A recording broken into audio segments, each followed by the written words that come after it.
Hey guys, tonight we begin with the grim, dangerous, and not so glamorous world of medieval assassins. Those shadowy figures who crept through castle halls and darkened alleys to change history with a blade and a whisper. While Hollywood makes them look cool, the truth is, being a medieval assassin seriously sucked. So before you get comfortable, take a moment to like the video and subscribe, but only if you genuinely enjoy what I do here. And let me know in the comments where you're tuning in from and what time it is for you. It's always fascinating to see who's joining us from around the world. Now, dim the lights, maybe turn on a fan for that soft background hum, and let's ease into tonight's journey together. Let's be clear, no one in medieval times woke up and said, "You know what? I'd like to stab a nobleman in the throat for 12 silver coins and the honour of hiding in a barrel for 3 days." Becoming an assassin wasn't a career path. It was more like a last stop on the life went horribly wrong train. Most medieval assassins weren't mysterious loners trained in mountaintop temples. They were desperate peasants, disgraced soldiers, ex-thieves with decent aim, or people so far off society's radar they could kill a man and still not be noticed in the census. If you were well off, you didn't become an assassin. You hired one. If you had a title, land, or even a goat to your name, you were in management. But if you'd just escaped debtor's prison, had a reputation for solving problems, and could sneak into a tavern without being seen, congratulations. Someone, somewhere, was about to slide a coin purse across the table and whisper a name, and that name wasn't a fun one. You weren't asked to take out Bob the quiet turnip farmer. It was usually a corrupt baron, a bishop with too much gold, or someone with 12 bodyguards and a moat. The pay? Tempting. The job? Horrifying. But by the time someone considered it, they had nothing left to lose. No family, no future, and definitely no dental plan. Plus, let's not forget the absolute lack of job perks. No pension, no glory, no evenings off. You couldn't exactly hang up a shingle that said, "Quiet eliminations by appointment." You just had to stay quiet, move fast, and never ever tell anyone what you did for a living, especially not loudly over ale at the inn. "Oh yeah, I'm a travelling carpet seller. The stains? Die." So yes, nobody dreamed of being a medieval assassin. They landed there because the world chewed them up and spat them out wearing a hood and holding a rusty dagger. You weren't the hero. You weren't even the villain. You were the footnote that made everyone nervous, and probably didn't live to enjoy the coin. Let's burst the first myth wide open. Medieval assassins didn't train under candlelight in some hidden monastery, with wise mentors and inspirational flute music in the background. There was no montage, no teacher, no pep talk. If you learned anything, it was by not dying the first few times you tried. Most assassins weren't trained professionals. They were desperate amateurs with a decent sense of direction and the ability to climb quietly without sneezing.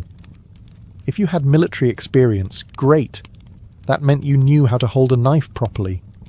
If not, well, stabbing someone is fairly intuitive, but escaping afterward with both kidneys still intact. That takes skill. Or luck. Usually just luck. There were no manuals, no guild orientation meetings, no safety briefings. You didn't get taught how to spot a body double or where nobles keep their bedroom exits. You figured it out while hanging from a windowsill wondering if you just crept into the servants' quarters again. Poison?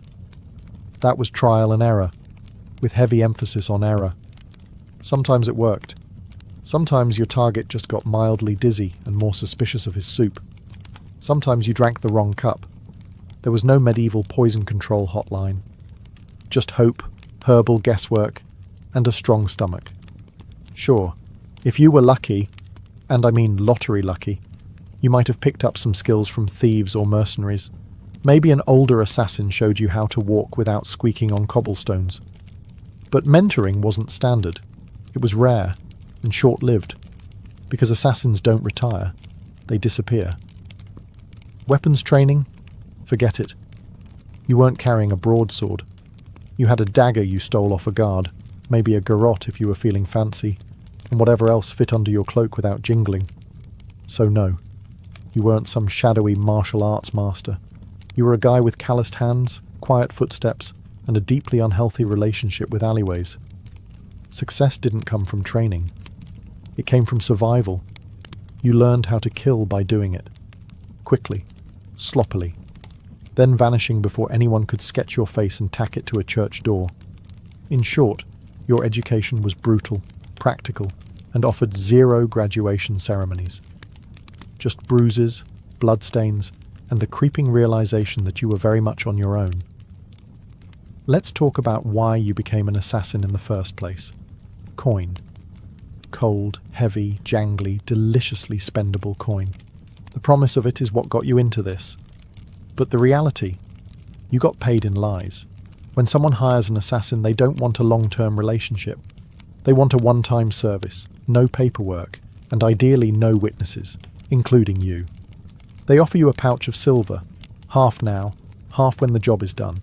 That's if they're feeling generous. But here's the thing. When the job is done is code for after we verify you didn't mess it up, or make us look bad, or leave a trail that leads back to us, or survive long enough to tell anyone about it. So, you do the job. You sneak through shadows, risk your life. Maybe kill a baron in his sleep. Not pretty, not poetic. And when you return... Ah, yes, about that payment. The client fled, terribly sorry. Or worse, they try to kill you. A knife to the gut is cheaper than a bonus. And even when you do get paid, it's never quite enough. Not for the risk, not for the blood, not for the 3 days you spent hiding in a haystack with fleas and moral regret. You get a handful of coins, a curt nod, and a reminder, you were never here. Also, fun fact, some contracts were fake, political traps. You'd be told to assassinate someone dangerous, only to find out it was a decoy with guards waiting. Congratulations, you just walked into a sting operation with your name already carved on the gallows. And even when the deal was real, you couldn't exactly go to court and file a complaint. Your Honour, I'd like to sue Lord Edmund for breach of assassin contract. The only court you'd see was the one where you were the exhibit. So you learned to take what you could, demand payment up front, and trust absolutely no one. Not even the greasy little scribe who swore this job would change your life. It did, mostly by shortening it. Being an assassin meant living on broken promises and vanishing before they broke you. So you've taken the job. You've been lied to about the pay. You're probably going to die. Now let's talk gear. Forget the fantasy novels and sneaky video games. There were no retractable wrist blades, smoke bombs, enchanted daggers, or crossbows that folded neatly into your boot. Your toolkit consisted of whatever you could steal, sharpen, or hide beneath a tattered cloak without clanking. If you were lucky, and I mean found a gold coin in a dead man's shoe, lucky, you had a good dagger. Not ornate, not curved like a dragon's tooth, just sharp, hopefully rust-free, and ideally one that didn't smell like the last guy you stabbed with it. Poison. It existed, sure, but it wasn't as glamorous as a slow drip into a wine goblet. Most medieval poisons were unpredictable, made from plants, minerals, or toad guts. Some worked instantly. Some took hours. Some made your victim vomit for 2 days and then recover, angrier and now very suspicious of stew. Ropes, occasionally useful. You could strangle, climb, or tie something up with one, but you'd better know how to use it fast, because nothing kills the mood like trying to wrestle someone while muttering, "Wait, which knot goes under again?" Bows. Effective, yes, if you had one, knew how to shoot it, and weren't trying to smuggle it through a palace disguised as a flower arranger. Most assassinations were up close and personal. No time for elegant marksmanship. Just quick, quiet, and hopefully not messy enough to slip in. And you didn't get backups. If your blade bent, broke, or fell down a well, time to improvise. Slate roof tile? Maybe. Rusty nail? Worth a shot. Shoe buckle with intent? Desperate times. You carried your tools hidden in hems, boots, or inside hollowed-out bread if needed, and you kept them close. not for safety, but because in this line of work, your weapon was your best friend, your boss, and your only retirement plan. There were no upgrades, no tinkering with gear between missions. You didn't polish your kit. You prayed it didn't betray you mid-strike. Because in the end, it wasn't the weapon that did the killing. It was you. Alone, poorly equipped, and expected to perform miracles with a spoon and a prayer. Assassins weren't hired to take out random drunks in back alleys.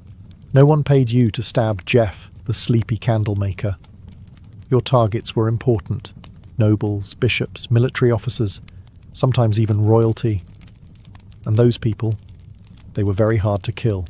First, there were the guards, not one or two, dozens. Armed, armoured, and well-fed. Some guarded the front, some the back. Some just stood there looking intimidating, daring you to blink wrong. You'd spend days memorising patrol patterns, door creaks, and exactly how many stairs it took before the knight with asthma needed a breather. Second, there were walls. Castles didn't have front porches. They had gatehouses, murder holes, and moats full of things that bite. If you didn't fall into the water, you still had to worry about arrow slits and boiling oil. Yes, boiling oil. Your job description included may get flambéed for peeking. Third, there were the servants and staff, the cooks, scribes, and stable boys. One wrong look from you, and they'd be whispering to the guard captain faster than you could say, "I'm just the herbalist." Assassins weren't just fighting swords, they were fighting gossip. And medieval gossip travels at light speed, if it means someone gets to keep their head. And finally, your actual target? Paranoid. Rightfully so. These people were surrounded by backstabbers, relatives with claims to their titles, and 36 people pretending to like them. They didn't eat without a tester. They didn't sleep without 3 locks on the door. Some even slept in decoy beds or rotated rooms like a deadly version of musical chairs. And don't get excited if you hear they're attending a feast. Yes, they'll be drunk, but so will you. And you'll still have to get past the royal guards, 3 dogs, a very alert jester, and 50 witnesses holding tankards. Even getting close to your target could take weeks, posing as a servant, bribing a chambermaid, hiding in barrels. And when the moment finally came, you had one shot. One precise, perfect, non-squeaky, non-bloody, ghost vanish in the night moment. Or you'd become the next public deterrent, swinging from the castle gate with a sign that read, "Nice try." Let's be honest.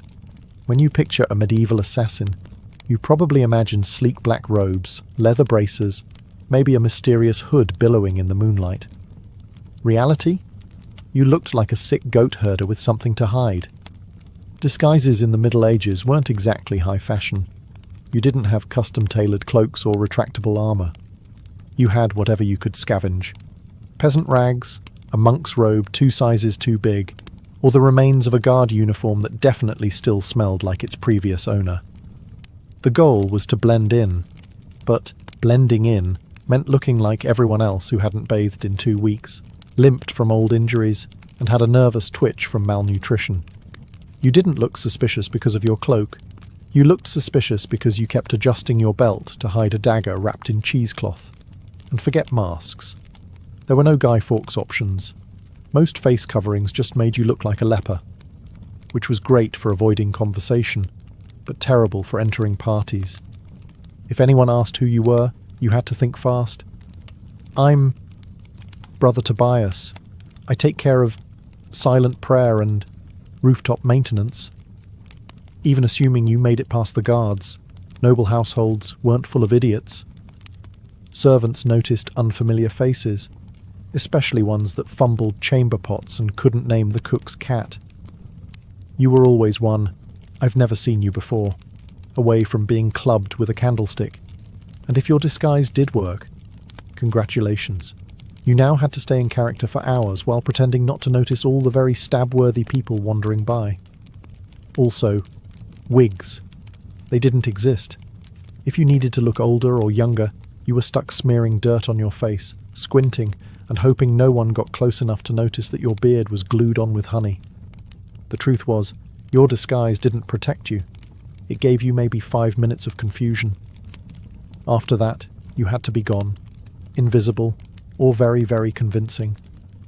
And if anyone saw through it, well, let's just say no one wants to be the assassin caught in the bishop's laundry room, wearing a nun's habit and holding a sword. Especially not on a feast day. In medieval times, if you were an assassin, you didn't have a team. You didn't have a sidekick with a crossbow, a clever alchemist in a secret lair, or a handler who gave you coded scrolls and warm encouragement. You had you, a rusty dagger, and crippling trust issues.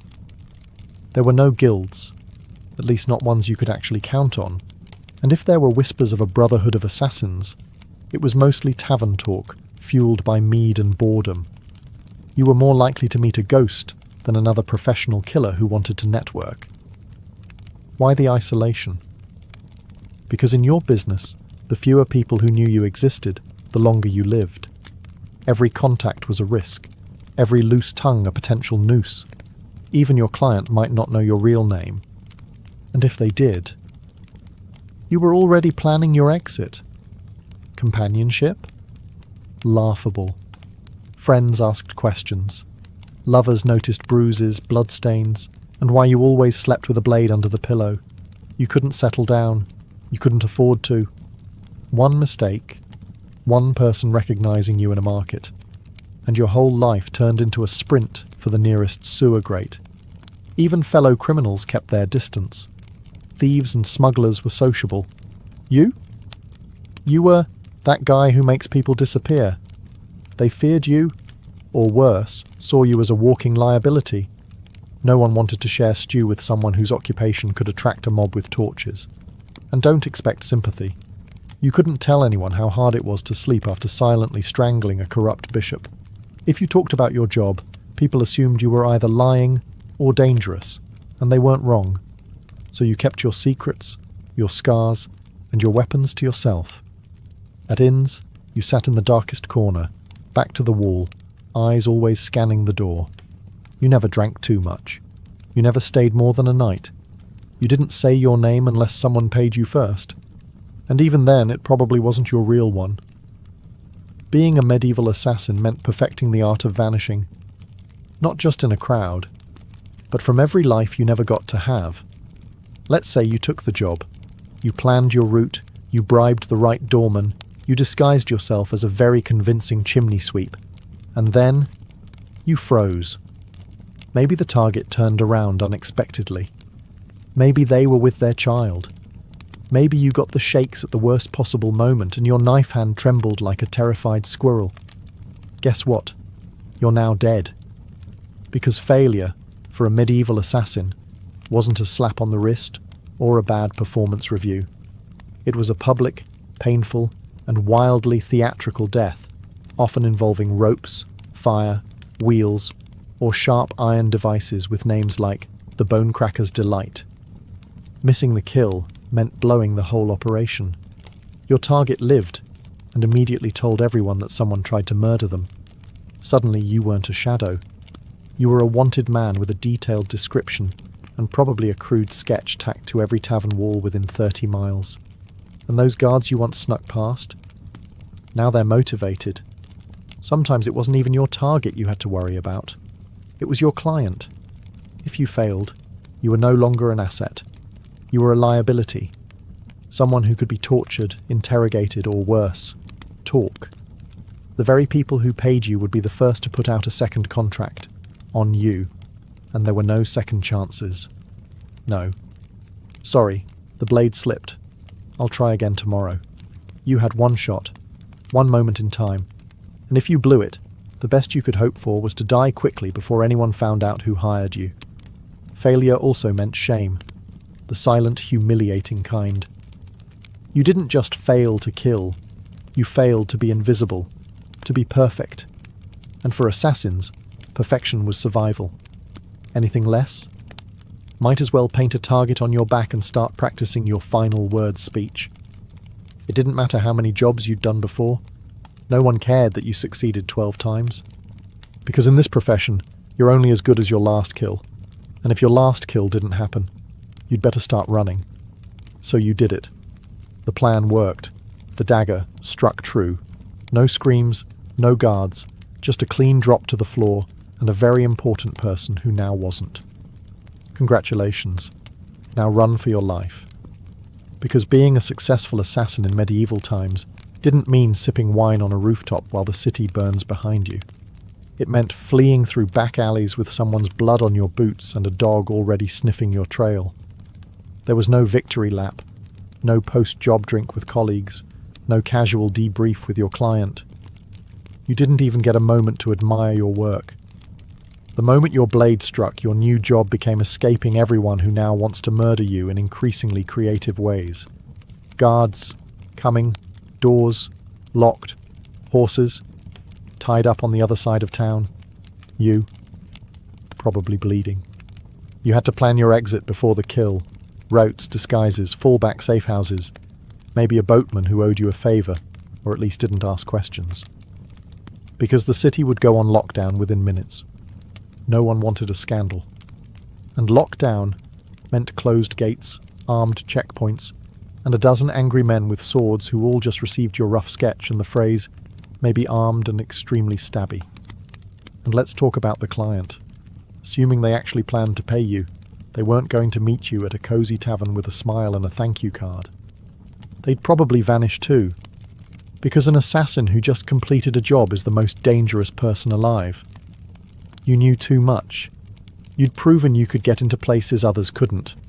So even when you succeeded, you walked away with coin in one hand and a giant target on your back. And what did you win? A week of sleeping in haylofts, bribing ferry captains, shaving your beard in the dark, and pretending your name was Brother Lucian as you tried to blend in with monks heading east.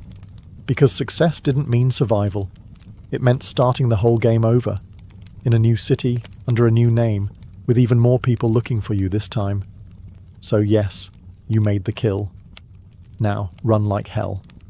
If being a medieval assassin wasn't already miserable enough, poor, hunted, and sleeping in places that smelled like goat, you also had to deal with the wonderfully creative paranoia of the people around you.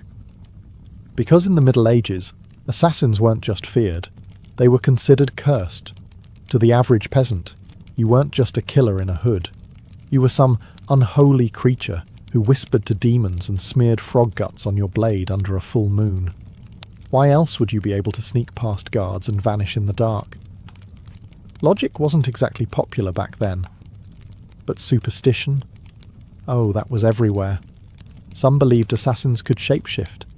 Others claimed you were invisible unless bathed in holy water. One popular tale suggested assassins made pacts with forest spirits and could breathe death through walls. Imagine walking through a village and hearing a woman mutter, "Don't make eye contact, he might hex the baby." Even your tools were suspect. Carrying a dagger, clearly it was forged in a cursed forge. Using poison. That wasn't chemistry. That was witchcraft, and you probably stirred it with a severed toe under a blood moon.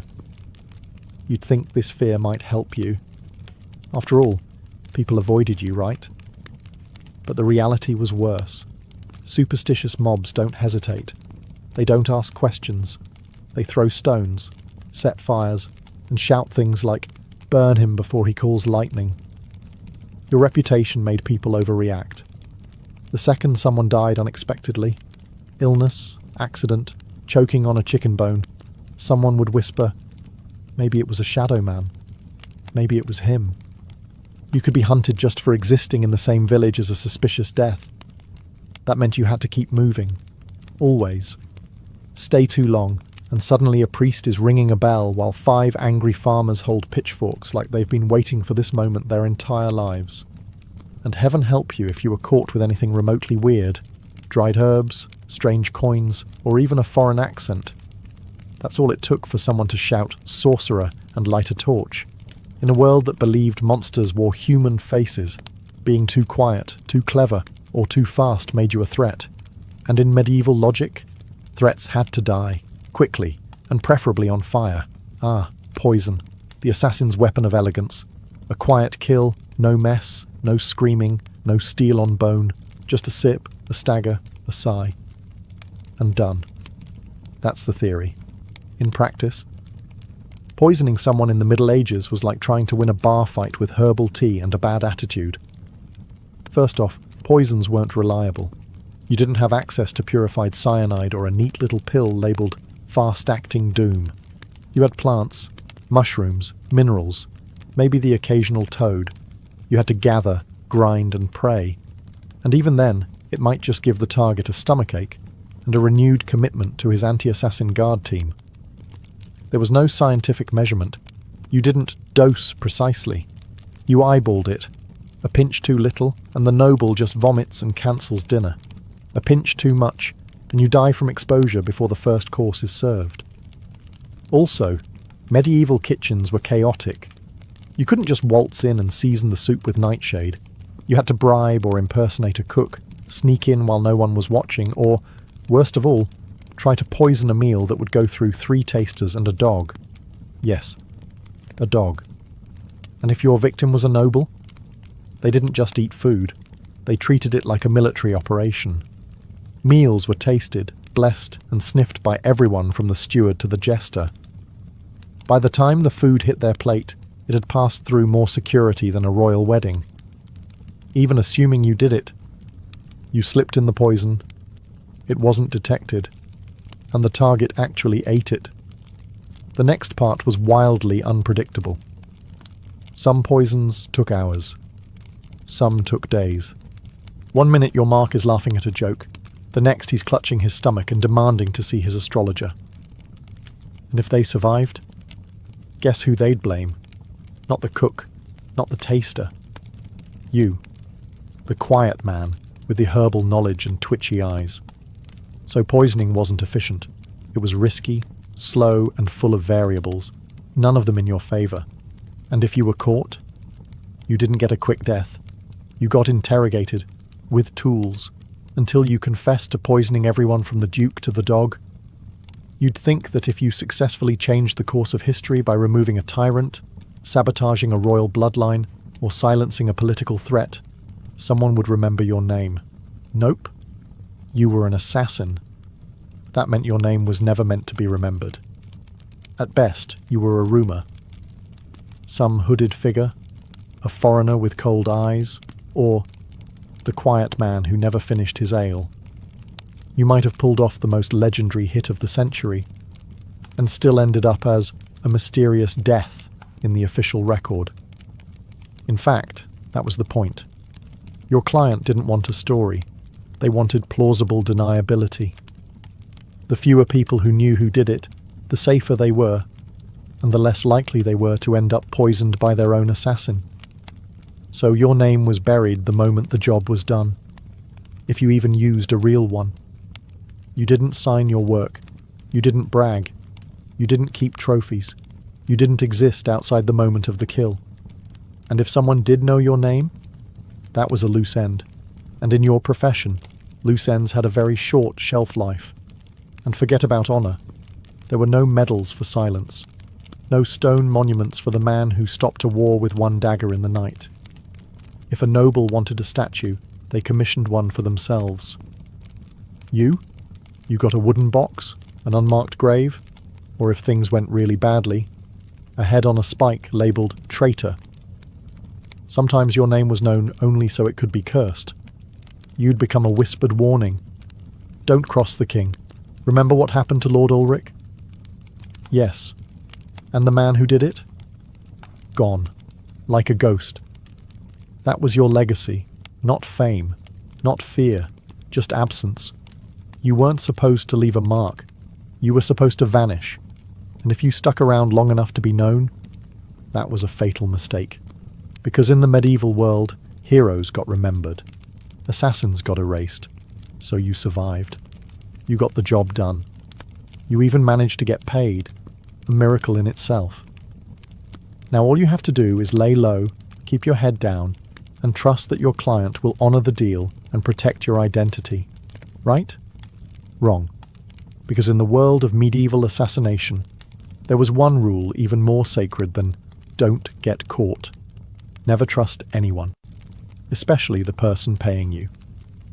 Your client, be they a noble, a merchant, or a bishop with ambition and very loose morals, didn't hire you out of respect. They hired you because they needed something awful done, and you were the sharpest tool in the shadows.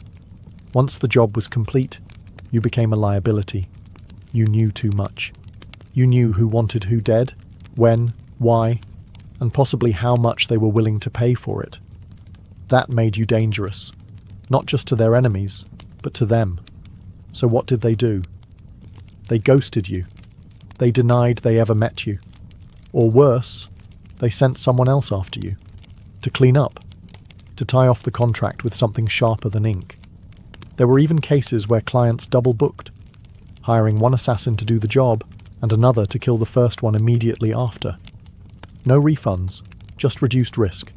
And if you dared try to blackmail a client, threaten to expose them, that was bold. And also your final mistake, because powerful people in the Middle Ages didn't negotiate with assassins. They crushed them. If your client had a shred of honor, a rare species indeed, you might get paid and left alone. But even then, you'd still have to assume they were watching you, from a distance, with someone already sharpening steel and memorizing your walk. You were the secret that couldn't talk, the shadow that couldn't stay. Even success wasn't enough to earn trust. Because in their eyes, if you killed once, you could kill again. And no one, not even the person who hired you, wanted to be next. Let's say, somehow, you beat the odds. You survived the kills, the lies, the poisonings, the betrayals. You outlived your enemies, your employers, and probably your own sense of morality. Now what? You retire? Absolutely not. Because in medieval times, assassins didn't get retirement plans. There were no farewell banquets, no quiet cottages by the sea, no pensions paid in gold coins and grateful whispers. You didn't fade into a peaceful life. You vanished, or you died. Often both. The problem was simple. You were never safe. Even if you walked away from the job, your past didn't. You had too many secrets in your head, too many names in your memory, and too much blood on your hands. People didn't want you retired. They wanted you forgotten, which usually meant buried. And even if no one came after you, and that's a big if, you had to live with the constant fear that someone might. That a new assassin, young and eager to prove himself, had just received a contract for a shadowy figure who used to be someone dangerous. So you changed your name. Again. You moved to a village where no one asked questions. You faked a limp, sold herbs, pretended you once worked as a guard. But even then, you didn't sleep well. You avoided crowds. You always sat facing the door. You kept your dagger under the floorboard, next to the pouch of coins you never touched, because it still smelled like the man you earned it from. And you couldn't trust yourself either. Years of silent killings and quick escapes did something to your brain. Every knock on the door made you flinch. Every stranger on the road might recognize you. You stopped dreaming. Because dreaming was dangerous. You couldn't love. You couldn't relax. You couldn't laugh too loud. You lived like a ghost pretending to be a man. The truth was, there was no end game for a medieval assassin. Just a slow, cold fade into obscurity, always moving, always watching, until one day you slipped into the dark and no one noticed. And maybe that was the best you could hope for. By now you've probably figured it out. Being a medieval assassin wasn't darkly romantic. It wasn't noble. It wasn't even all that profitable. It was a grim, thankless, short-lived career, wrapped in blood-stained linen and followed by a crowd of people who wanted you dead. You wouldn't last. Not a week. Maybe not even a day. Because you'd start with the wrong assumptions. That you'd be sleek, in control, a whisper in the dark. But what you'd really be is cold, hungry, and one bad guess away from the noose. You'd slip into town, cloak pulled tight, ready for action, only to discover that your target moved locations, the guards are drunk but trigger-happy, and the stable boy you paid for information just sold you out for a mug of ale and a piece of bread. You'd freeze at the wrong time, stab the wrong guy, get spotted by someone's maid who once saw your face near the chapel, and suddenly you're not a shadow, you're the problem. Then what? You run. But you're not used to medieval terrain. The mud, the uneven cobblestones, the absolutely insane number of loose chickens in the street. You slip, fall, get tackled by a guard named Thomas, who just got dumped and is looking for an outlet. And let's say you survive that. Then you deal with the aftermath. No allies, no honour, and no future. Just whispers, suspicion, and the growing realisation that even if you succeed, the best you can hope for is to die old and alone, hiding behind a false name in a village that still believes in fairies. So no, you wouldn't last. And frankly, you shouldn't try. Because the assassin's life wasn't cool. It was a cruel machine that chewed people up and spat out nothing but shadows. It offered power without peace, and purpose without a place in the world. You didn't make history. You erased yourself from it. And the only thing waiting for you at the end was silence. A silence no one would question. Because no one even remembered you were there in the first place. Before she was the feared Queen of Macedonia, Olympias was known as Myrtale, a Molossian princess from the rugged tribal lands of Epirus.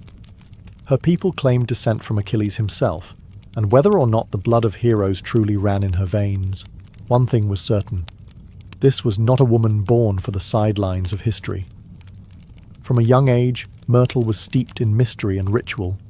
Her upbringing was shaped not just by politics, but by prophecy, ecstatic rites, and a reverence for the ancient gods. She wasn't the type of princess who smiled and embroidered tapestries. No, she was drawn to serpents, omens, and the frenzied ceremonies of the cult of Dionysus, where women danced barefoot in the moonlight and called upon the divine in states of trance. Her connection to the gods wasn't performative, it was personal. She didn't merely worship, she embodied. According to ancient sources, likely written by men both terrified and enthralled, she kept sacred snakes in her chambers and even allowed them to coil beside her in bed. Whether this was a literal fact or the kind of slander that powerful women attract like flies, we'll never know. But it stuck. To her allies, it made her divine. To her enemies, it made her dangerous. Her real power began not in a battlefield or throne room, but in the uneasy flicker of torchlight, among the whispers of priestesses and the curling bodies of serpents. She wasn't just a princess. She was a living oracle. A woman touched by something older than politics and colder than steel. So when Philip II of Macedon, brutal, brilliant, and famously horny, arrived at the island of Samothrace for a religious initiation, he didn't just meet a beautiful princess. He met a mystery he couldn't resist. Their marriage wasn't just a political alliance. It was a collision of prophecy and power. And from the very beginning, it was full of omens. Some said lightning struck the sky on their wedding night. Others claimed Olympias dreamed of a thunderbolt entering her womb. All of it would become legend. But one thing is certain. The union of Olympias and Philip didn't just create a child. It created Alexander the Great. And she intended to shape his destiny from the very first breath. Olympia's marriage to Philip II was not the fairy tale one might expect for a queen who would one day birth an empire. From the beginning, it was a combustible mix of prophecy, pride, and paranoia. Philip, ruthless, charismatic, and already collecting wives like trophies, married Olympias around 357 BCE. She was likely just a teenager, but she wasn't naive. She saw in Philip a man whose ambition matched her own, and perhaps even a divine match for her spiritual destiny. Macedon wasn't exactly an easy kingdom to walk into. It was a land of iron and ambition, where kings were killed by cousins and brothers, turned into rivals overnight. But Olympias, the priestess of Epirus, walked in with her head held high and eyes already on the crown. Their marriage was rocky from the start. Philip, for all his political genius, was not built for monogamy. He would go on to marry multiple women, often for alliances, always for power. But Olympias wasn't one to sit quietly in the shadows. She held her own court, maintained her own alliances, and was known to turn to oracles and rites to divine her future, and perhaps Philip's fate. Then came the birth of Alexander. Even that was wrapped in celestial drama. Legends say Olympias dreamed that a thunderbolt struck her womb, and that flames danced around her child without burning him. Philip reportedly had a vision of sealing his wife's womb with a lion. Yes, a literal lion. Whether they believed these visions or invented them, they certainly acted as if Alexander was destined to rule not just a kingdom, but the world. But even as the child was celebrated, cracks in the royal marriage deepened. Olympias resented Philip's other wives, especially his Macedonian bride Cleopatra Eurydice, whom he married later in life. This was more than a domestic issue. It was a threat. Cleopatra was Macedonian-born, and any son she bore would be purer in the eyes of the local nobility. A direct threat to Alexander's future. Olympias saw it clearly. The palace wasn't just a home, it was a battlefield, and she would use every snake, dream, ritual, and whisper she had to make sure her son wasn't just remembered, but crowned. She was no longer Myrtle. She was Olympias now, and no one would take her son's throne without facing her wrath. By the time Alexander was a teenager, the Macedonian palace in Pella had become a war zone of veiled insults, political maneuvering, and bitter rivalries. Olympias wasn't just fighting for influence, she was fighting for survival. She knew that the court was filled with snakes, but she was the one who taught them how to bite. Philip II had begun to distance himself from her. He was campaigning more, drinking more, and, perhaps worst of all, listening more to his Macedonian advisors. The final blow came when he married a young noblewoman named Cleopatra Eurydice, not to be confused with the Cleopatra of Egypt. This Cleopatra was Macedonian-born, and her uncle Attalus was one of Philip's top generals. To Olympias, it wasn't just betrayal, it was a declaration of war. The marriage ceremony was a disaster. At the feast, Attalus drunkenly mocked Olympias and Alexander, calling into question the legitimacy of Alexander's birth. Was he really Philip's son? Or was he the child of a god, as Olympias liked to claim? It was meant as an insult, but Olympias seized the myth. Let them whisper. Let them believe her son was touched by Zeus. It made him untouchable. Alexander stormed out of the feast. Olympias left Macedon entirely, retreating to Epirus. But her exile was not defeat. It was strategy. In her homeland, she was still royalty. She could gather support, whisper in ears, and watch as Philip's palace began to rot from within. She didn't need to be physically present to be dangerous. Then came the shockwave. Philip was assassinated at his daughter's wedding, just as he was about to invade Persia, just as he was on the verge of crowning himself not just king of Macedon, but potential emperor of the known world. The question that echoed through every marble corridor and torchlit hall was the same. Who did it? Was it Pausanias, the jilted bodyguard who carried out the act? Was it the result of court intrigue? Was it Alexander himself? Or, whisper it softly, was it Olympias? No one could prove it. No one dared. But many believed it. After all, within days, Cleopatra Eurydice and her newborn child were dead. Murdered, some say, by Olympias herself. The serpent had returned to the palace. And now, nothing stood between her son and the throne. With Philip dead and Macedon in mourning, or confusion, Olympias made her move.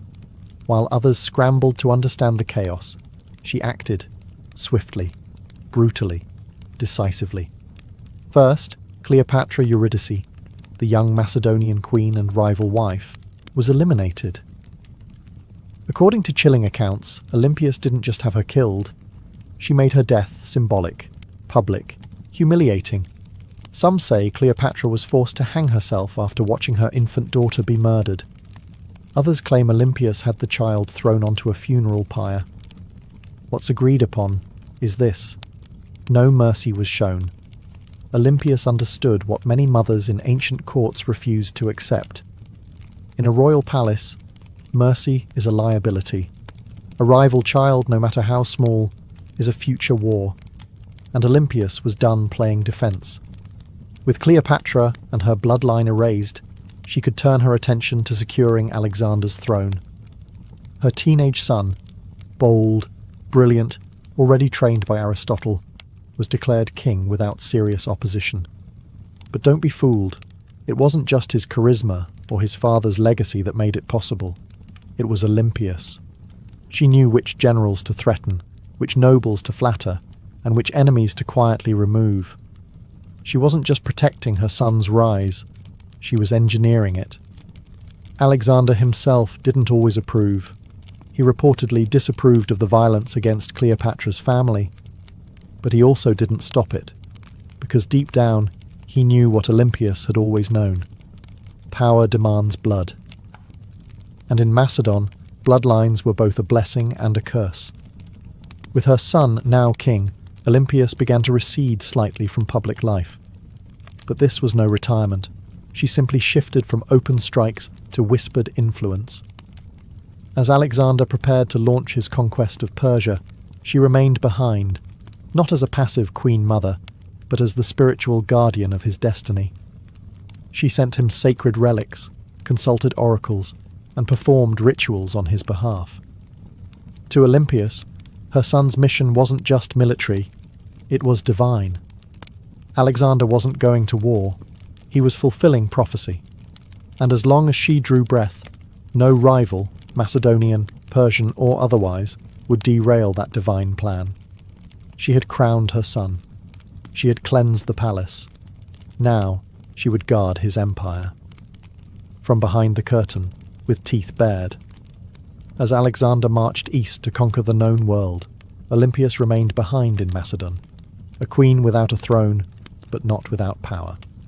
Her official title was Queen Mother, but make no mistake, she ruled in all but name. Though regency was technically handed to Antipater, one of Alexander's trusted generals, Olympias refused to be sidelined. She wrote letters to her son constantly, advising, warning, sometimes chastising him. These weren't the sweet letters of a doting mother. They were political briefings, laced with oracles and venom. And Alexander, thousands of miles away, read every word. She reminded him who his true enemies were. She questioned the loyalty of his companions. She criticized his fascination with Persian customs, his choice of wives, and his flirtation with calling himself a god. No one else dared say these things to him. But Olympias was never afraid to speak as a mother, or a priestess of divine will. Back in Macedon, Antipater grew increasingly resentful. Olympias undermined him at every turn. She used her status, her religious authority, and her family ties to stir opposition against him. She had influence in Epirus, in Thessaly, and among the aristocracy. She could spread rumours like wildfire, and with Olympias, a whisper could be deadlier than a sword. Meanwhile, her letters to Alexander became more urgent. She warned him of Antipater's ambition, painting him as a second Philip, ready to betray and usurp. Whether she truly believed it or simply feared losing her grip, she kept pressing her son to act.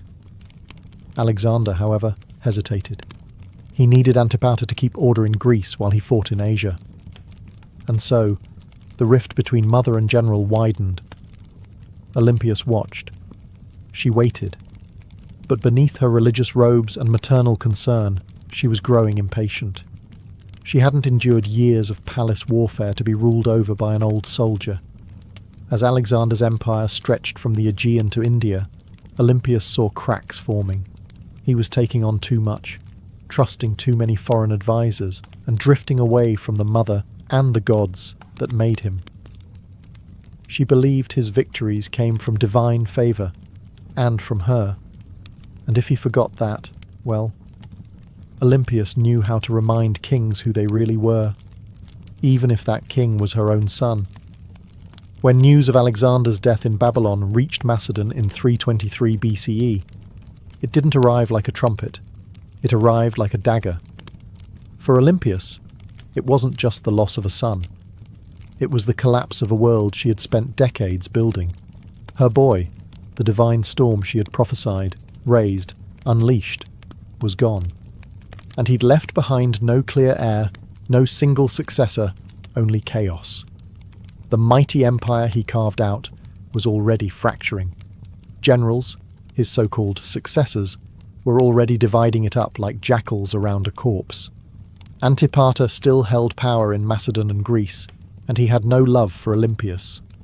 Worse, her daughter Cleopatra, Alexander's sister, was being courted by rival generals for marriage, each one hoping to use her bloodline as a claim to the throne. Olympias saw what was coming. Civil war wasn't a possibility. It was inevitable. And once again she would have to act. But she no longer had Alexander. What she had instead was his bloodline. His young son, Alexander IV, born to Roxana, the Bactrian princess Alexander had married. Roxana, still in Macedon, was vulnerable. The boy was even more so. Olympias recognized that the infant was now the last true piece of her son's legacy, and that made him a target, but it also made him a weapon. She allied herself with Roxana and the boy, determined to protect them and use the child's birthright to stake her own claim in the political battlefield. But the tide was turning. The generals who once bowed to Alexander had no interest in kneeling to his widow or his mother. They had armies now, ambitions and grudges. Olympias didn't flinch. She'd faced snakes, traitors and kings. A few warlords with crowns and stolen spears wouldn't scare her. So she plotted. She waited. She watched as Antipater died and was replaced by his son Cassander, a man with ice in his veins and no tolerance for the old queen's games. It was only a matter of time before these two forces collided. The serpent mother of Alexander and the cold-eyed usurper who wanted her buried. Alexander was gone, but his shadow was still moving. And Olympias was still coiled within it, ready to strike. Years after Alexander's death, while his empire crumbled into civil war, Olympias made her most audacious move yet. She returned to Macedon, not as a grieving mother, but as a political force of divine fury. The regency had been splintered. Cassander, the son of her old enemy Antipater, was seizing power, and Roxana, along with young Alexander IV, was effectively imprisoned. Olympias saw the writing on the wall. If she did not act now, her grandson would vanish like a shadow at dusk. So she made a deal with Polyperchon, an aging general who still held a flicker of legitimate authority. Olympias would return, not to plead, but to rule. With Polyperchon's backing, she entered Macedon at the head of an army, and the moment her feet touched home soil, everything changed. Towns opened their gates, soldiers defected to her side. Even some of her old enemies hesitated. Olympias, despite her age, was still a name that shook the ground. Then came her vengeance. One by one she hunted down the loyalists of Cassander. And when she finally caught Philip III Aridaeus, Alexander's mentally impaired half-brother and puppet king, she ordered his execution. According to some sources, his wife Eurydice was captured and given the opportunity to kill herself. When she refused, Olympias had her strangled. It was brutality veiled in royal protocol, and Olympias, ever theatrical, staged the scene like a goddess delivering justice. Her message was clear: only the bloodline of Alexander had the right to rule. Everyone else was a pretender. For a brief, burning moment, Olympias held the kingdom in her grip. She had restored the dynasty. She had avenged betrayals. She had reminded Macedon what royal power looked like when wielded by a woman with nothing left to lose. But power, in Macedon, was like fire in dry grass. And Cassander was still out there, calculating, biding his time. He returned with a vengeance. His army outnumbered hers, his resources deeper, his cruelty colder. Her allies began to abandon her. Polyperchon lost influence. The tide turned. Olympias, now isolated in the fortress of Pydna, watched as her enemies closed in. She had lit the match. Macedon had burned, and now the smoke was thick, and her enemies were at the gates. Olympias, once the most feared woman in the ancient world, now found herself besieged in the coastal fortress of Pydna, alone, cut off, surrounded by the army of Cassander, who had come to finish what his father had started. But Olympias didn't beg. She didn't plead. For nearly a year, she endured the siege like a statue carved from divine wrath. Food ran short. Disease crept in. Allies vanished. Yet within the fortress walls, she maintained the same unshakable presence that had once shaken kings. To the very end, she carried herself not as a prisoner, but as the mother of a god. Cassander, ever cautious, hesitated. He knew killing Olympias was dangerous. Even now she carried a myth around her like armor. She was still the mother of Alexander the Great. To strike her down might seem like blasphemy, so he offered her safety. Surrender, he said, and her life would be spared. Olympias knew better. She had seen too many royal promises turn to ash. Still, hunger was no longer just a discomfort.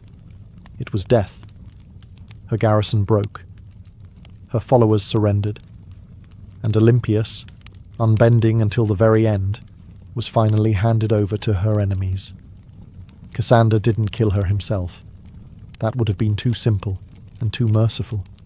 Instead, he turned her over to the families of those she had executed during her brief return to power. Let them decide her fate. They condemned her to death. But here's the catch. When the executioners came, no one dared strike the first blow. Olympias stood tall, regal, silent, eyes fixed on them like an oracle staring through smoke. These were Macedonians. They had grown up hearing of her rituals, her visions, her snakes. They had once cheered her son as a living god. And now here she stood, a frail old woman cloaked in myth, and not a single man had the courage to swing the sword. So Cassander sent others, foreigners, outsiders, people who had no memory of her power, only orders to follow. And thus Olympias was finally struck down, not with ceremony, not with dignity, but with silence. Her death marked the end of Alexander's bloodline in any meaningful power, and with it, the final ember of an empire founded on divine ambition was snuffed out. But even in death, Olympias left behind a shadow, and history would never forget the Serpent Queen. Olympias died not on a throne but in the dust, unarmed, abandoned, and executed by the very people she once ruled. But history is strange. It does not always favour the ones who die in silk sheets. Sometimes it remembers those who went down hissing. And Olympias was never meant for quiet history. In life, she had wielded motherhood like a sword and prophecy like a shield. She wasn't just the mother of Alexander the Great. She was one of the architects of his rise. Without her, there is no myth of the divine child, no rituals whispering of thunderbolts and lions, no ruthless purging of rivals that cleared the path for a teenage king to rule the known world. Olympias didn't just give birth to an empire, she defended it with claws. Yet even among the ancient world's most ruthless dynasts, Olympias stands apart. She didn't command armies in the field like Cleopatra or ride into battle like Boudicca. Her battlefield was subtler and colder. It was a world of poison goblets, political marriages, priestesses, and oracles. She understood the power of fear, and even more importantly, she understood the power of belief. She made people believe her son was divine, and she may have believed it herself. Her enemies branded her a murderer, a witch, a manipulator, and they weren't wrong. Olympias was all those things, and more. She was the product of a brutal world that respected cunning far more than kindness, and she learned early that mercy was a luxury queens couldn't afford. In the centuries that followed, she was both vilified and mythologized. Some called her a villain, others a visionary. But no historian, ancient or modern, could call her irrelevant. She haunted the legacy of Alexander like a phantom, always in the background, always just behind the curtain, and maybe that's exactly where she belonged. Not as a tragic mother or a footnote in a king's story, but as a story unto herself. The woman who wrapped herself in prophecy, slept beside snakes, and outlived gods. Olympia's bones turned to dust long ago, but her legend endures. In every tale of ruthless queens, in every whisper of blood-born destiny, in every empire built on myth, she is still there, coiled in the dark, waiting. On the sun-bleached island of Crete, just a few miles south of the modern city of Heraklion, lies a ruin that feels more like a dream than a real place. Stone corridors snake in all directions, rooms twist and double back, staircases lead nowhere.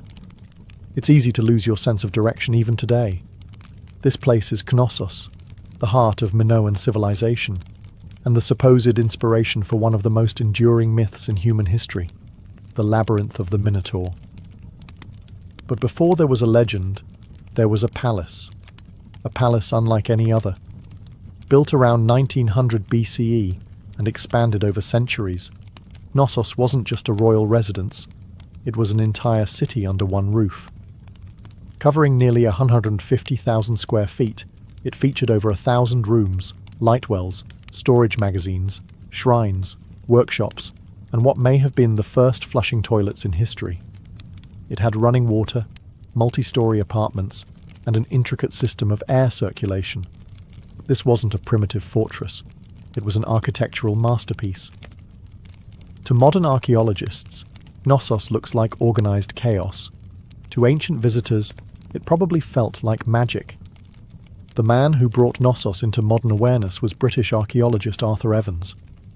In the early 1900s, Evans excavated the site and quickly became convinced that this was the origin of the Greek labyrinth myth.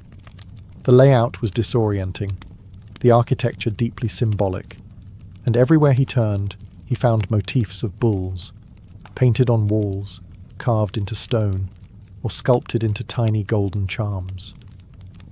The bull, after all, was sacred to the Minoans. Evans even went so far as to name the civilization after the mythic king Minos. Whether Minos was real or not, his legend became inseparable from the ruins. But here's the twist.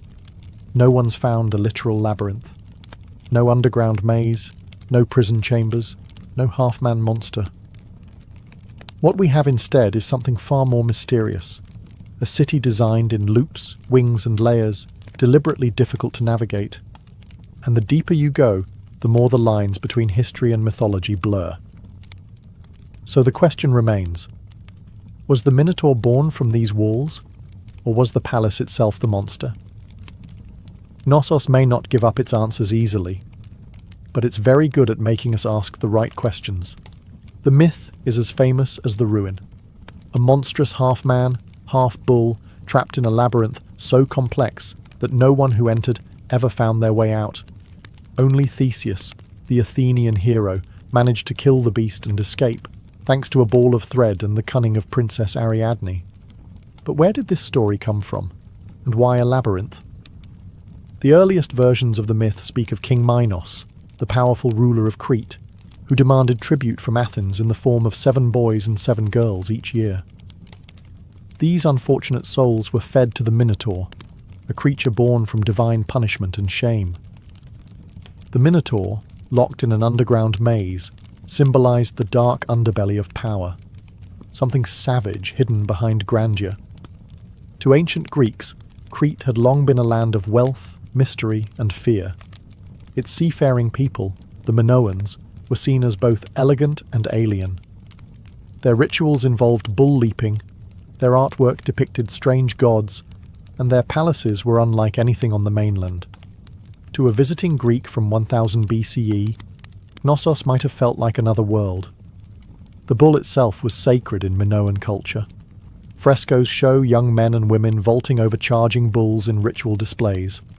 Horns of consecration, stylized bull horns, appear on rooftops and altars.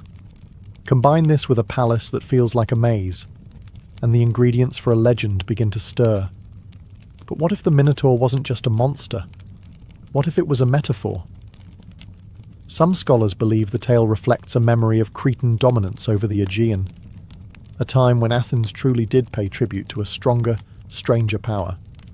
The labyrinth could symbolize the political entrapment of weaker states, and the Minotaur, the raw, terrifying force behind Minoan rule. Others argue it's more psychological, the labyrinth as the unconscious mind, the Minotaur as our hidden urges, and Theseus, the hero, walking bravely into the darkness, guided only by the thread of memory. Still, the myth remains tangled with Knossos. The palace is the closest thing we've ever found to a real labyrinth. No monster, no Ariadne. But perhaps something deeper. Not just a myth echoing through history, but a history that was asking to become myth. Long before Athens raised its marble temples or Sparta sharpened its spears, there was the Minoan civilization, one of the earliest advanced societies in Europe. They ruled not through conquest, but through trade, art, and what seems like an almost supernatural command of architecture. At the heart of their power stood Knossos, a palace that wasn't just a seat of royalty, it was a hub of culture, ritual, and economy. The Minoans flourished from around 2600 to 1400 BCE. Based on Crete, they developed a sprawling trade network that reached Egypt, Mesopotamia, the Levant, and even the distant shores of Spain. Their ships cut through the Mediterranean like silent arrows, ferrying pottery, saffron, bronze, and luxury goods. They didn't build vast armies. They built relationships, and that, more than weapons, made them rich. What's most striking about Minoan culture is how different it was from their later Greek successors. Their artwork celebrated nature, animals, and flowing human movement, not war or divine punishment. Frescoes show dancers, dolphins, and athletes vaulting over bulls. Even their goddesses are different. Powerful, bare-breasted figures often holding snakes, symbols of fertility, transformation, or protection. At the centre of it all was Knossos, not a fortress on a hill, but a complex in a fertile valley. It had no massive defensive walls, suggesting the Minoans either felt secure on their island, or projected enough power to make defence unnecessary. Their confidence was architectural. Multi-storey buildings, colonnaded courtyards, and advanced plumbing systems hinted at a society far ahead of its time. And yet, for all their sophistication, the Minoans left behind no deciphered written records. Their primary script, Linear A, remains unreadable to this day. We don't know what they called themselves. We don't know what their kings believed, what prayers they spoke, or what truly happened behind the walls of Knossos. All we have are their ruins, their art, and their influence, absorbed later by the Mycenaeans and echoed in Greek myths. The Minoans were not just builders of palaces, they were architects of mystery. And Knossos wasn't merely a building, it was the beating heart of a civilization that shimmered for a moment like sunlight on the Aegean, and then vanished. But some say their echo still wanders the maze. To walk through Knossos is to walk through time, layered, confusing, beautiful time. It's not just the scale that overwhelms you, it's the design. Rooms lead to rooms, corridors split and vanish, light wells cut through the heart of the building, stairs spiral into shadows, or emerge suddenly into sunlit courtyards. Nothing moves in a straight line. It's not hard to see why ancient visitors might have whispered, labyrinth. Knossos wasn't just a palace, it was a living organism. Spanning an estimated 150,000 square feet, the complex contained over 1,000 chambers, some tiny, some grand. These weren't randomly placed rooms. They were purpose-built. Workshops, storage spaces, shrines, apartments, and throne rooms, all arranged around a large central courtyard that may have hosted public ceremonies or bull-leaping rituals. The palace was built on multiple levels, up to 4 or 5 stories tall in places, using natural slopes and artificial terraces. To navigate it without getting lost, you'd need memory, instinct, or a thread like Theseus. And yet, this apparent chaos hides a remarkable intelligence. The Minoans mastered passive ventilation, cooling rooms through air shafts and open stairwells. They funneled rainwater through clay pipes and had toilets that flushed long before Rome made it fashionable. One of the most iconic areas is the so-called throne room, named for the alabaster chair built into the wall, flanked by benches. Around it are frescoes of griffins, mythical guardians. Was this the seat of a priest-king? A goddess's chamber? A sacred court? No one knows for certain. And the walls, they speak in colour. Vibrant frescoes show dolphins swimming above bathtubs, women in elegant flounced skirts with bare chests, youths leaping bulls mid-air. The art wasn't just decoration, it was identity, fluid, natural, deeply connected to earth and sea. Still, the deeper you go, the more Knossos begins to disorient. Some parts seem intentionally complex, like they were designed to confuse. Maybe that's the root of the labyrinth legend. Not a prison for monsters, but a palace that felt alive, a building that invited awe, ritual, and just a touch of fear. No locked doors, no mythical beasts. Just a place built to make you question where you were and what was waiting around the next corner. Knossos wasn't just an administrative centre or royal residence. It was a place of worship, an architectural expression of the Minoan soul, steeped in ritual, myth, and divine mystery. Unlike later Greek temples, there are no towering columns to Zeus or marble shrines to Athena. Instead, the spiritual world of Knossos is more subtle, woven into the fabric of the building itself. Shrines hide in corners. Pillars rise like sacred sentinels. Horns, stylized, carved, symbolic, appear on rooftops and altars. Everywhere you look, the bull motif dominates, suggesting a powerful connection between worship, the natural world, and this revered animal. The Minoans didn't seem to fear the bull. They celebrated it. The famous bull-leaping fresco in Knossos isn't just athletic art. It may depict a religious rite. Young men and women vaulting over a charging bull, locked in a dance of danger and grace. It wasn't sport. It was sacred theatre, possibly an offering to the gods, or a symbolic triumph over chaos. Then, there are the snake goddesses. Discovered in storerooms beneath the palace, the snake goddess figurines are among the most iconic Minoan artifacts. Bare-breasted, arms raised, with serpents coiled in their hands or around their bodies, these figures radiate power. They are not submissive idols, they are guardians of the household, fertility, and perhaps life itself. To the Minoans, snakes symbolized renewal, rebirth, and mystery, creatures of both earth and underworld. The rooms where these objects were found hint at household shrines or ritual spaces, quiet, sacred corners hidden among the palace's bustling heart. Combined with the frescoes, the horns, the altars, and the labyrinthine corridors, the entire complex begins to feel like a ritual machine, a structure built not just for living, but for connecting with the divine. There is no centralized temple at Knossos because the palace itself was a temple. Its layout, art, and design were all part of a spiritual worldview where boundaries between sacred and secular didn't exist. This was a place where myth was architecture, where a corridor could become a passage to the gods, and where every echo in the stone chambers may have once been a whispered prayer. Knossos didn't just house people, it housed gods. For centuries, Knossos stood as a beacon of prosperity, innovation, and cultural sophistication. But then, something happened. Something sudden. Something no one can fully explain. By around 1400 BCE, the palace was abandoned, the frescoes left to fade, and the Minoan civilization that once ruled the seas had vanished like mist over the Aegean. So, what happened? Theories abound. Some point to nature. Around 1600 BCE, the volcanic island of Thera, modern-day Santorini, erupted in one of the largest explosions in human history. The blast was so massive it likely caused tsunamis that battered Crete's northern coast, devastating ports and farmland. Ash clouds may have blocked the sun, choking crops and disrupting the climate.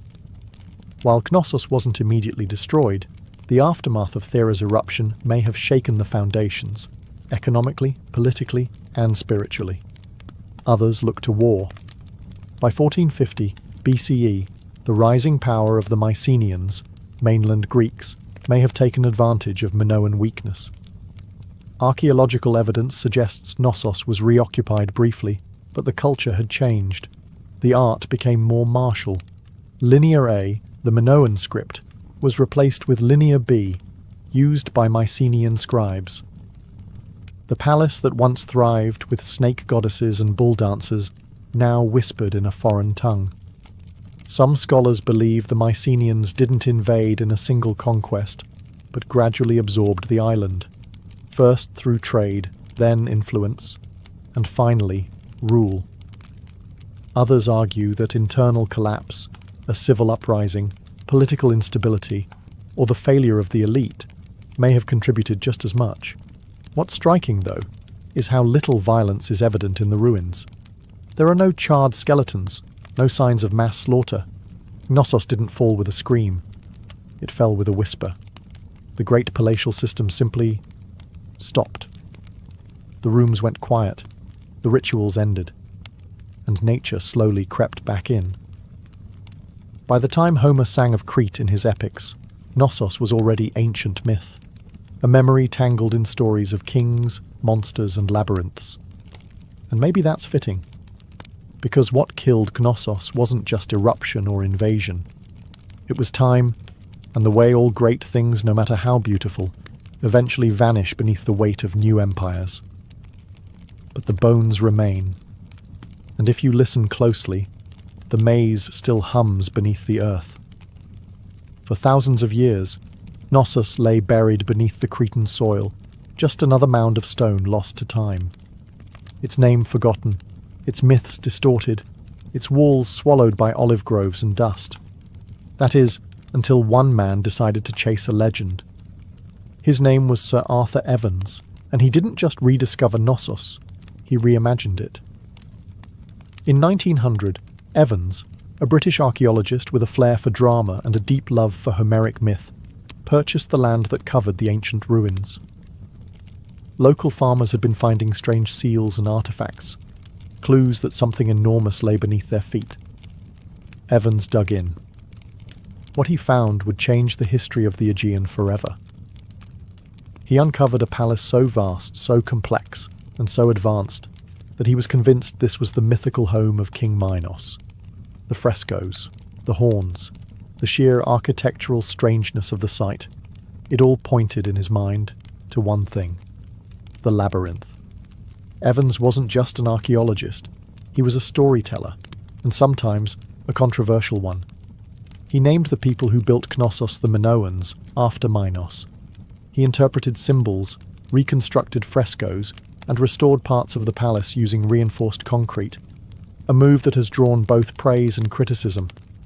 Some call it visionary, others call it vandalism. Because what you see today at Knossos is partly ancient ruin and partly Edwardian imagination. Still, Evans did what no one else had dared. He brought Knossos back to life. He gave Europe a glimpse into a Bronze Age world far older than classical Greece, a civilization of art, mystery, and maritime elegance. He also unearthed the still undeciphered Linear A script, opening new questions about language, literacy, and the limits of our historical understanding. But Evans did more than excavate stone. He resurrected a myth and forced historians to reckon with the fact that behind the legend of the labyrinth was something real, something complex, something very human.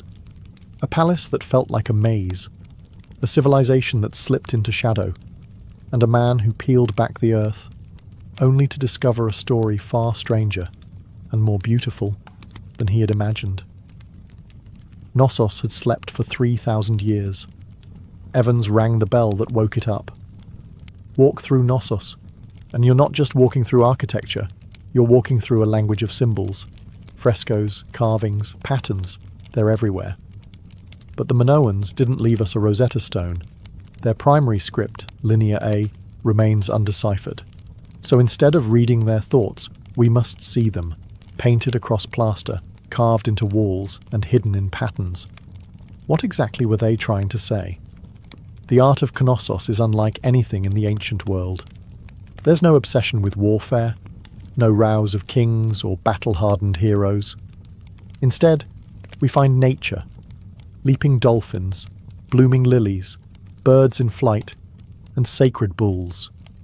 The humans are lithe, elegant, and often dancing or performing rituals.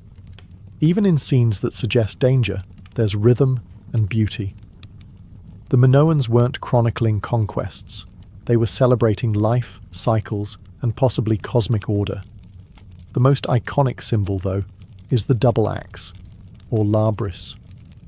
Found throughout Knossos, in shrines, on frescoes, even etched into stones, the double axe is believed to be a religious symbol, possibly tied to female divinity or celestial cycles.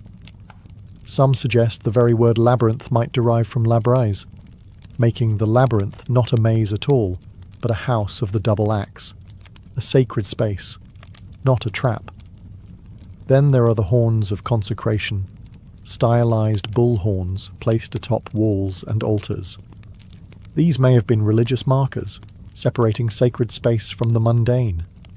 Combined with frequent depictions of bulls and bull-leaping rituals, it's clear the animal had deep spiritual significance. Whether it represented nature, fertility, chaos, or a divine presence, no one agrees. But the bull is everywhere. Even the layout of Knossos may have symbolic meaning. Some archaeologists believe it was built not just for function, but to mirror celestial or seasonal patterns. Its winding corridors and nested rooms could represent a journey. Through life, through death, through the underworld. A spiritual maze, not a physical prison. But without a deciphered script, every theory walks a thin line between insight and imagination. The Minoans spoke in symbols, not stories, and so we're left to interpret. What is Knossos saying? We hear the rhythms, we see the images, but the meaning? That remains just out of reach, like a thread unravelling into myth. Knossos is a ruin, yes, but it doesn't feel dead. Walk its corridors today and you'll sense something humming just beneath the surface.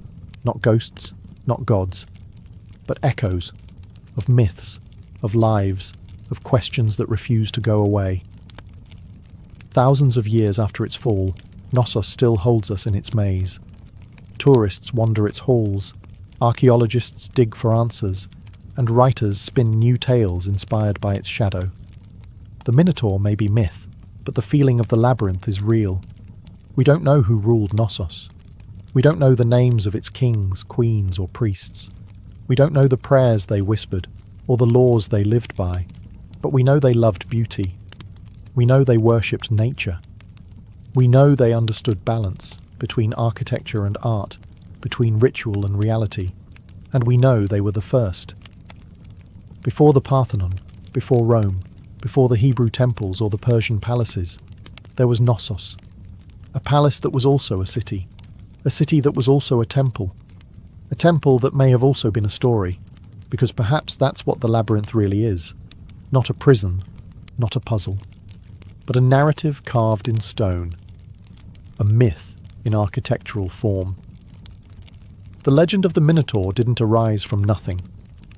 It came from this place, from the confusion of its corridors, the reverence of its bull rituals, and the awe it inspired in generations who tried to make sense of it. The Greeks turned it into a story, we turned it into archaeology, but at its core, Knossos has always been both. Today, we can walk its ruins in broad daylight. We can take photos, draw maps, and even reconstruct its frescoes. But the mystery hasn't vanished. The line between fact and legend still shimmers, like heat over stone. Maybe that's why Knossos endures, because it doesn't give us all the answers. It reminds us that sometimes history isn't meant to be solved, it's meant to be felt. And Knossos, ancient, tangled, half-remembered, isn't just a place on a map. It's a question, one that leads us deeper with every step. And like Theseus, we're all still following the thread. Ancient engineers knew exactly what they were doing. The earliest rams were handheld. Teams of soldiers simply lifted a tree trunk and smashed it against enemy defenses like frenzied lumberjacks. But over time, the battering ram evolved. Engineers realized that mounting the ram inside a wheeled frame, often with a roof to protect the crew from arrows and boiling oil, turned it from a tool into a weapon of terror. The Assyrians, masters of siege warfare, turned rams into psychological weapons. Their siege towers combined rams with archer platforms, meaning a city's gates were being destroyed, while defenders were under constant fire. Relief carvings from Nineveh show rams with pointed iron tips, rolling up to the gates of rebellious cities like slow-moving gods of destruction. And it wasn't just the front door they were smashing. Rams were often used to breach weak points in walls, batter down watchtowers, or collapse gatehouses entirely. Their presence meant one thing: surrender, or watch your defences crumble like stale bread. The Greeks refined them, the Romans perfected them. Roman engineers built massive rams called ares, Latin for ram, suspended with chains or ropes inside enormous siege shelters. Some were so big they needed dozens of men to operate, and the rhythm of their swinging beam was said to sound like thunder rolling across stone. And yet, for all their brute force, battering rams required serious teamwork. Operators had to keep the ram swinging in sync, while also defending it from burning missiles, stones, and all manner of foul substances hurled from above. A stalled ram was a dead ram. Still, when a battering ram got going, really going, it was unstoppable. Wooden muscle versus human masonry. It was ancient physics, weaponized, and it was only the beginning of how engineers would make walls weep. If the battering ram was the brute, the catapult was the tactician. Where rams smashed close up, catapults attacked from a distance, launching not just stones, but psychological dread. They were the first real artillery pieces in military history, and they revolutionized siege warfare by weaponizing physics in ways that felt almost magical to the enemy. The earliest catapults emerged from the Greek world around the 4th century BCE, a product of brilliant minds who wanted to add range and momentum to warfare. Dionysius I of Syracuse, a tyrant with a taste for cutting-edge violence, commissioned the first torsion-powered catapults, devices that used twisted bundles of sinew or hair as tension springs. These weren't slingshots for giants. They were precise instruments of siege terror. The genius lay in their mechanics. Engineers figured out that by twisting ropes tightly, often made from animal sinew, they could store enormous amounts of potential energy. When released, this force could hurl stones, javelins, or even flaming projectiles hundreds of meters. The two main types evolved quickly: the ballista, which launched massive bolts like a giant crossbow, and the stone-throwing catapult, which lobbed boulders over walls or directly at fortifications. Then came the Roman engineers, who never met a Greek idea they couldn't improve. They built catapults that could be broken down, packed onto carts, and reassembled on site, portable siege engines for professional armies. Some Roman catapults could fire 60-pound stones at incredible speeds, capable of tearing through wooden gates, battlements, and occasionally unlucky soldiers. Catapults weren't just about destruction. They were about spectacle. Ancient generals used them to send messages, sometimes literally. Corpses were launched over walls to spread disease and fear. Severed heads were lobbed into besieged cities to shatter morale. In one chilling case, diseased bodies were fired into enemy territory as an early form of biological warfare. But catapults had their flaws.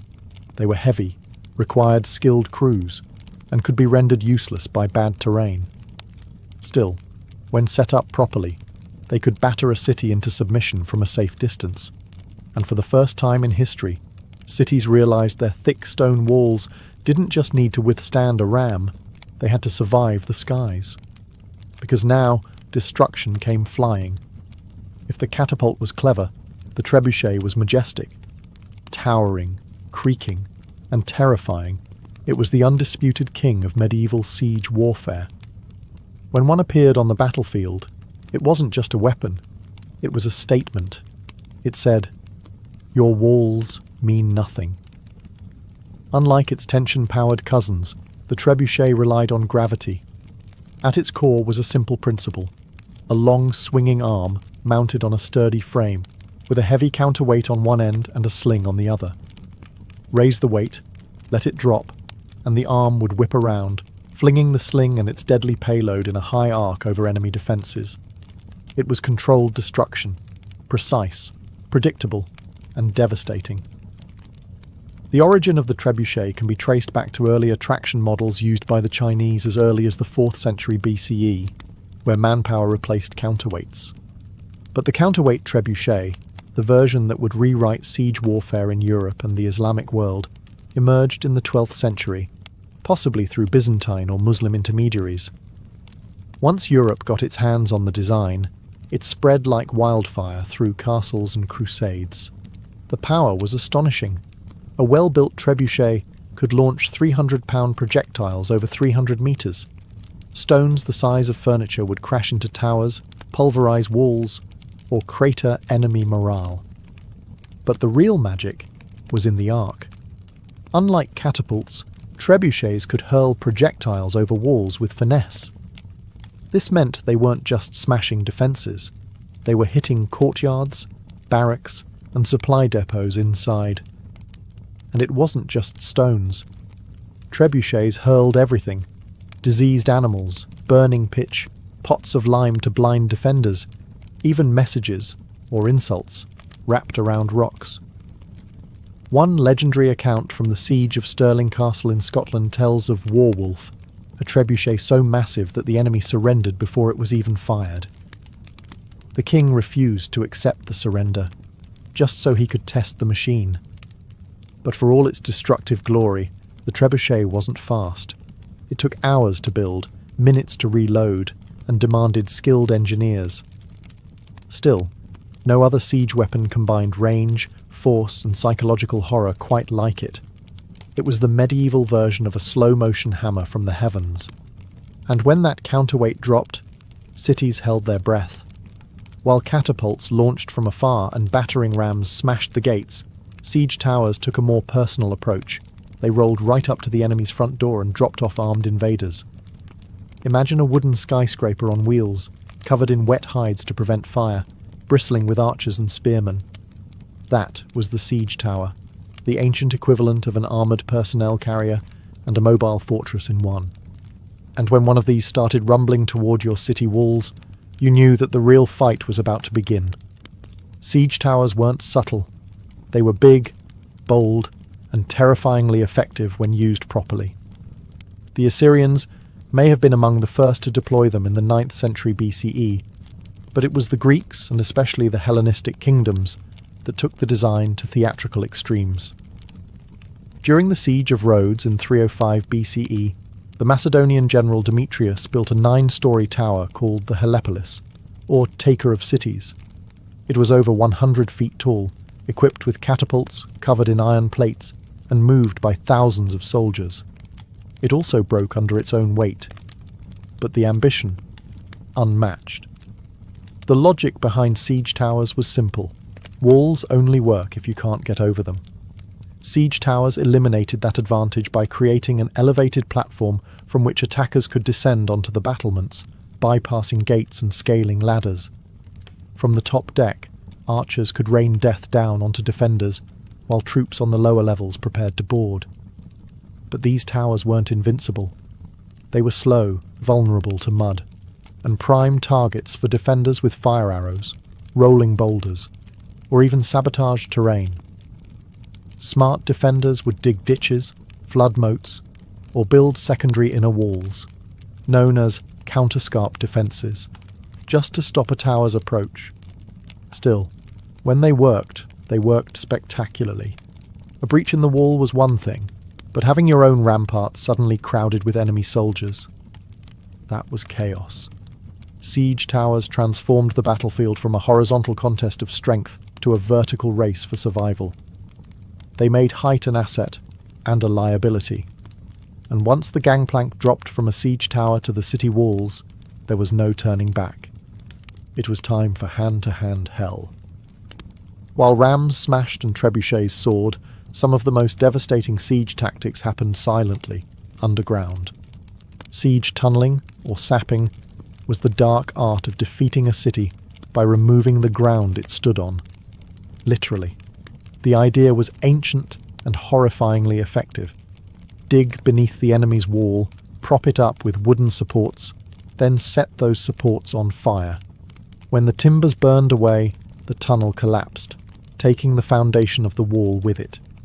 One moment, your city stood strong. The next, a massive section of the outer wall crumbled like stale bread. This method didn't look glorious. There were no grand engines or thunderous launches. But tunnelling was the slow, invisible killer of fortress warfare. The Assyrians practiced early versions of it, but the technique reached full maturity with the Greeks, Persians, and later medieval European armies. During the siege of Plataea in 429 BCE, the Spartans attempted tunnelling beneath the walls, only for the defenders to dig counter-tunnels and intercept them mid-dig, turning the soil into a knife-fight nightmare. This defensive tactic became known as countermining, and it added an eerie element to siege warfare. Imagine soldiers digging in pitch black, hundreds of feet beneath the earth, listening for the sound of enemy picks. The moment they heard tapping, they'd race to intercept, often resulting in violent, claustrophobic skirmishes fought by torchlight with knives and shovels. There was no glory in it, just terror, suffocation, and dirt. But when undermining worked, the results were catastrophic. One of the most infamous examples came in 1212 during the siege of Rochester Castle in England. King John's forces tunnelled beneath the southern wall, packed the mine with pig fat, and set it ablaze. The supports collapsed, bringing down the entire tower above. The defenders were stunned, and soon after, surrendered. By the 13th century, siege engineers became specialists in identifying weak foundations, measuring the soil's behaviour, and planning collapses with terrifying precision. They were geologists and demolitionists rolled into one. And though tunnelling required time, labour, and a bit of madness, it proved one truth about siege warfare. If you couldn't go over the wall, and you couldn't go through it, you could always take it down from below. Not all the drama of siege warfare came from the attackers. For every ram built or tower rolled forward, defenders had their own deadly tricks, and sometimes those tricks were hot. Let's start with the most terrifying of them all, Greek fire. Developed by the Byzantines around the 7th century CE, Greek fire was a mysterious, napalm-like substance that could stick to ships, walls, and flesh, and kept burning even on water. Sprayed from siphons or hurled in clay pots, it created scenes of pure chaos. To this day, no one knows exactly how it was made. The formula was so secret that it died with the empire. But its effects? Legendary. Entire fleets were reduced to flaming skeletons within minutes. And that was just the start. In more low-tech defences, boiling liquids were the go-to weapons of choice. Boiling water, oil, or sand would be poured from murder holes, those quaint openings in the ceilings of gateways or towers, directly onto invaders below. Oil was especially feared. Unlike water, it clung to skin, soaking into clothes and armour before being set alight. Imagine climbing a siege ladder only to be greeted with fire you could never put out. Hot sand, though less dramatic, was vicious in its own right. It would slip into the gaps of armour, especially around the neck or wrists, causing second and third degree burns as it cooked the flesh beneath. It didn't look impressive from a distance, but it turned bold warriors into screaming wrecks in seconds. Defenders also relied on the good old laws of physics. Gravity became a weapon. Giant stones, logs, or even dead animals were dropped from parapets onto siege engines or dense formations of troops. The goal wasn't just to kill, it was to break the machines and morale at once. And then there were traps. Hidden pits, collapsing bridges, spiked barricades. Castles became puzzles of pain, designed to slow, confuse, and punish. All of this served one purpose: delay.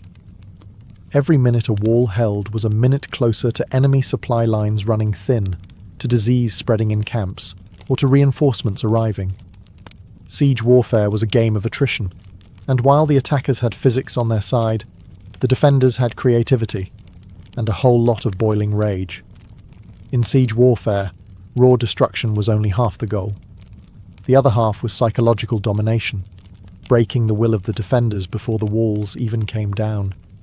Siege weapons weren't just tools of war, they were massive, creaking, flaming symbols of doom. Every groaning wheel of a siege tower, every arcing boulder flung by a trebuchet, was designed to plant one seed in the minds of those behind the walls. You are not safe. Ancient commanders knew this. The Assyrians paraded their siege engines openly, dragging them across deserts with grand fanfare. The Romans built their siege camps right in view of the enemy, letting defenders watch as battering rams were assembled and catapults tested. Siege was theatre, and fear was part of the script. Sometimes the payloads themselves carried a message. Severed heads of messengers or generals would be launched over the walls, often still wearing their armour. At the siege of Constantinople, defenders were bombarded not only with rocks, but with bodies, diseased corpses launched to spread panic and plague. During the Mongol siege of Kaffa in 1346, it's believed that hurling plague-infected corpses over the walls helped trigger outbreaks of the Black Death in Europe. The trebuchet wasn't just a weapon, it was an announcement. When one of these giants was rolled into place, everyone inside the fortress could hear it before they saw it. The creaking of winches, the grinding of ropes, the heavy thunk of the counterweight, like the heartbeat of an incoming storm. But the most dangerous part, the unknown. You never knew what was coming next. Would it be a rock, a barrel of fire, a rain of arrows, or just silence? Ominous, heavy silence as engineers adjusted their aim. Even the sounds became psychological weapons. The rhythmic thump of a battering ram, or the sudden silence before a shot would drive defenders mad with anticipation. For commanders, the goal was to create despair, to convince the enemy that resistance was pointless, that their gods had abandoned them, that their walls were nothing but temporary obstacles in the path of fate. And when that mental dam finally cracked, the gates often opened without a fight. Because in siege warfare, sometimes the mind collapsed before the masonry.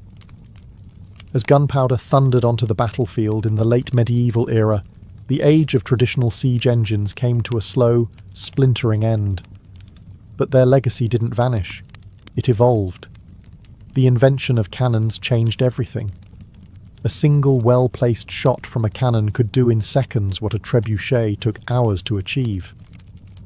Stone walls, once considered impenetrable, became liabilities. By the 15th century, the great castles of Europe were crumbling not from undermining or fire, but from iron balls crashing through their parapets. Siege warfare had entered its next phase, explosive, brutal, and deafening. And yet, the principles laid down by ancient siege engineers never disappeared. Modern artillery still owes a debt to the catapult and trebuchet. Every ballistic missile and long-range howitzer is just a high-tech descendant of the same question. How do you break what's meant to be unbreakable from a distance? Physics, trajectory, tension, and force, all discovered, tested, and perfected centuries before gunpowder ever entered the story. Even military psychology today, shock and awe, overwhelming firepower, visible dominance, has its roots in ancient siege tactics.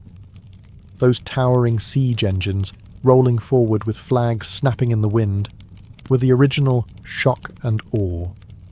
They weren't just about breaching a wall, they were about breaking the spirit of a city. You can still see their legacy etched into the ruins of ancient cities. At Masada, where Roman siege ramps still scar the desert.